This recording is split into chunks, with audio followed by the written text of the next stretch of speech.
अन्नदाताओं ने पहले भी हिला दी थीं हुकूमत। जानते हैं पहला किसान आंदोलन कब हुआ था? किसानों ने कब कब अपनी आवाज उठाई है? जानते हैं प्रमुख किसान आंदोलनों के बारे में। किसान जिन्हें अन्नदाता कहते हैं, ये हैं तो जिंदगी है, नहीं तो थाली में परोसा गया खाना किसी को नसीब नहीं होगा। यही किसान जमीन में अपना खून पसीना बहाकर हमारे लिए अन्न उपजाते हैं। अगर ये अन्न उपजाना बंद कर दें तो घर का चूल्हा चौका बंद हो जाएगा। खेत में अन्न उपजाना और बाजार तक पहुंचाने के लिए इन्हें कड़ी मेहनत करनी पड़ती है। ये धरती माता के सच्चे सपूत कहे जाते हैं और इनका खुश रहना हम सब के लिए जरूरी है। अगर कोई किसान दुखी है तो ये हमारे लिए चिंता का विषय होना चाहिए। समय समय पर किसान अपनी मांगों को लेकर आंदोलन करते रहे हैं और आज भी ये किसान एक बार फिर से अपनी मांगों को लेकर सड़कों पर उतर आए हैं। इन्हें रोकने के लिए इन्हें मनाने के हर प्रयास किए जा रहे हैं। ऐसा पहली बार नहीं है कि किसान अपनी बातों को लेकर, अपनी मांगों को लेकर आंदोलन करने निकल पड़े हैं। इससे पहले भी कई बार इन्होंने अपनी आवाज उठाई है। आइए जानते हैं किसानों ने कब कब अपनी मांगों को लेकर आंदोलन किया है। भारत का पहला प्रमुख किसान आंदोलन नील विद्रोह था, जो साल 1869 में शुरू हुआ था और 1860 में खत्म हुआ था। यह भारत का पहला प्रमुख किसान आंदोलन माना जाता है। अपनी मांगों को लेकर किसानों द्वारा किया जाने वाला यह आंदोलन उस समय का एक विशाल आंदोलन था। अंग्रेज अधिकारी बंगाल तथा बिहार के जमींदारों से भूमि लेकर बिना पैसा दिए ही किसानों को नील की खेती में काम करने के लिए विवश करते थे और नील उत्पादक किसानों को एक मामूली सी रकम अग्रिम देकर उनसे करारनामा लिखा लेते थे, जो बाजार भाव से बहुत कम दाम पर हुआ करता था। इस प्रथा को ददनी प्रथा कहा जाता था। इसमें किसानों की जीत हुई थी और बाद में नील की खेती ही बंद हो गई। भारत में दूसरा किसान आंदोलन चंपारण सत्याग्रह था, जो महात्मा गांधी के नेतृत्व में साल 1917 में हुआ था। इस आंदोलन में दमनकारी तिनकठिया प्रणाली के खिलाफ महात्मा गांधी ने आवाज उठाई और किसानों के हक के लिए उनके साथ आए। महात्मा गांधी का आजादी के समय उनके पहले सफल अहिंसक प्रतिरोध का आंदोलन चंपारण सत्याग्रह ही था।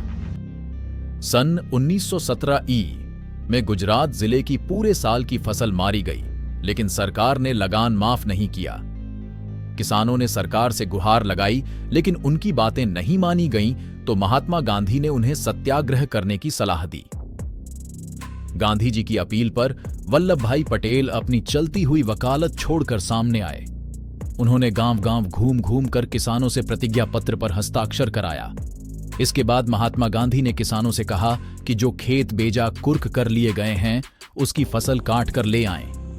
गांधी जी के इस आदेश का पालन हुआ और कुछ किसानों ने ऐसा ही किया। वे सभी पकड़े गए, मुकदमा चला और उन्हें सजा हुई। बाद में सरकार ने बिना कोई सार्वजनिक घोषणा किए ही गरीब किसानों से लगान की वसूली बंद कर दी और इस तरह से किसानों की विजय अवश्य हुई। बिजोलिया किसान आंदोलन किसानों पर अत्यधिक लगान लगाए जाने के खिलाफ किया गया था। यह आंदोलन 1877-1941 तक चला। इसे भारत का पहला अहिंसक किसान आंदोलन माना जाता है। यह राजस्थान का पहला संगठित किसान आंदोलन था। वर्तमान भीलवाड़ा जिले के बिजोलिया को ऊपरमाल की जागीर गांव कहा जाता था। इस जागीर के संस्थापक अशोक परमार थे, जो 1527 के खानवा युद्ध में राणा सांगा की ओर से लड़ने गए थे। यह आंदोलन लगभग आधी शताब्दी तक चला और 1941 में समाप्त हुआ। बेगू किसान आंदोलन, जो साल 1921 में चित्तौड़गढ़ में शुरू हुई थी। इस आंदोलन की शुरुआत रामनारायण चौधरी ने की। बाद में इसकी बागडोर विजय सिंह पथिक ने संभाली थी। इस आंदोलन की शुरुआत बेगार प्रथा के विरोध के रूप में हुई थी और इस समय बेगू के ठाकुर अनूप सिंह थे। 1922 में अनूप सिंह और राजस्थान सेवा संघ के मंत्री रामनारायण चौधरी के मध्य एक समझौता हुआ, जिसे बोलसेविक समझौते की संज्ञा दी गई। 13 जुलाई 1923 को गोविंदपुरा गांव में किसानों का एक सम्मेलन हुआ। सेना के द्वारा किसानों पर गोलियां चलाई गई, जिसमें रूपाजी धाकड़ और कृपाजी धाकड़ नामक 2 किसान शहीद हुए। सितंबर 1923 को विजय सिंह पथिक को 5 साल के लिए जेल की सजा सुनाई। अंत में 1925 में बेगार प्रथा को समाप्त कर दिया गया।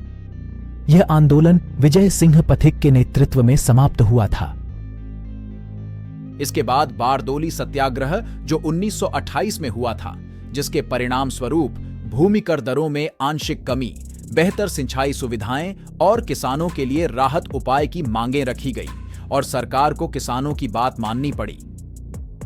इस आंदोलन के बाद किसानों का आत्मविश्वास और उनके संघर्ष में एकता भी बढ़ी। यह किसान आंदोलन भारत भर में प्रसिद्ध रहा, जो मशहूर क्रांतिकारी विजय सिंह पथिक के नेतृत्व में चला था। बिजोलिया किसान आंदोलन सन 1847 से प्रारंभ होकर करीब आधी शताब्दी तक चलता रहा। किसानों ने जिस प्रकार निरंकुश नौकरशाही एवं स्वेच्छाचारी सामंतों का संगठित होकर मुकाबला किया, वह इतिहास बन गया। होम रूल लीग के कार्यकर्ताओं के प्रयास तथा मदन मोहन मालवीय के दिशा निर्देशन के परिणाम स्वरूप फरवरी सन 1918 में उत्तर प्रदेश में किसान सभा का गठन किया गया। सन 1919 के अंतिम दिनों में किसानों का संगठित विद्रोह खुलकर सामने आया। इस संगठन को जवाहरलाल नेहरू ने अपने सहयोग से शक्ति प्रदान की। उत्तर प्रदेश के हरदोई, बहराइच एवं सीतापुर जिलों में लगान में वृद्धि एवं उपज के रूप में लगान वसूली को लेकर अवध के किसानों ने एका आंदोलन नामक आंदोलन चलाया। साल 1946 से 1951 के बीच तेलंगाना किसान सशस्त्र संघर्ष हुआ था, जिसका उद्देश्य किसानों को सामंती उत्पीड़न से मुक्त कराना और भूमि पुनर्वितरण के लिए लड़ना था। आंध्र प्रदेश में यह आंदोलन जमींदारों एवं साहूकारों के शोषण की नीति के खिलाफ सन 1946 में शुरू किया गया था। अब किसान बगैर किसी मध्यस्थ के स्वयं ही अपनी लड़ाई लड़ने लगे थे और इनकी अधिकांश मांगें आर्थिक होती थीं। इसके बाद भी समय समय पर किसानों ने अपनी आवाज उठाई है। ये और बात है कि वो अत्याचार भी सहते रहे, मगर सच और मांगों से पीछे नहीं हटे। इस तरह आज भी किसान अपनी बातों को लेकर, अपनी मांगों को लेकर आंदोलन करने निकल पड़े हैं। आप भी कमेंट्स में बताइए कि आप किसानों के साथ हैं या विरोध में।